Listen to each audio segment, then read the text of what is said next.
Hello and welcome back. Following up regarding beliefs and emotions, there is a saying that says absolute power corrupts absolutely. When I first heard this, I thought this was a pretty insightful comment, but then the more I thought about it, the less it made sense again. Because here is the question: how does power direct you? And so part of it is very related to how do emotions direct you. They don't. Power doesn't have thoughts. It doesn't give guidance. It doesn't give insights. It just gives you opportunities.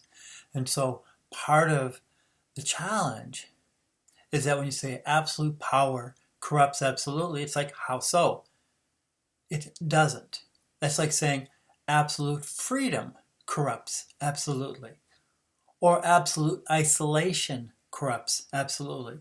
What is actually corrupting is your beliefs. Your beliefs that you will not be held accountable for your actions.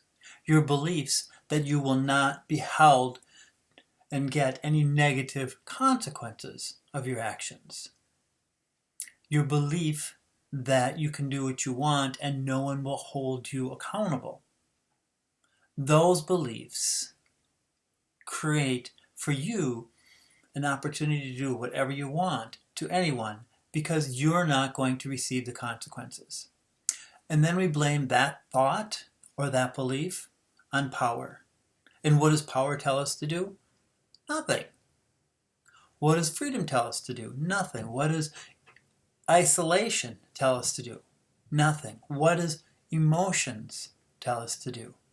Nothing. They give us power.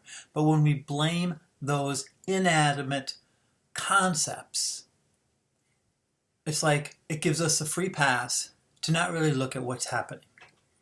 And oftentimes I think of in politics where someone asks a question and it's a pretty straightforward question, but the person doesn't respond, and they don't respond because they don't want to be held accountable for their actions or for their thoughts.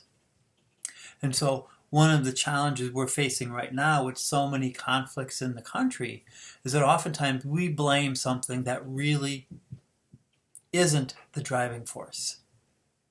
Power is not a driving force. Freedom is not. Isolation is not. When I think of that concept, absolute power corrupts absolutely, if you just take a step back and say power corrupts absolutely. And when I think of abusive parents, having worked as a therapist, that power of that parent saying, I believe I can do whatever I want to this child without consequences. I will not be held accountable for my choices. Oftentimes they themselves have experienced that. And so how they learned those beliefs and how they express them, follow through and act on them. However, it's not the power that is directing that. It is their beliefs, their values, their experiences, their trauma, their moods, their development, so many things. As I previously pointed out with looking at that hidden space between our thoughts and our feelings. And those are the things that really corrupt. They corrupt because we don't actually aren't held accountable. And those are things we learn. Those are things we choose.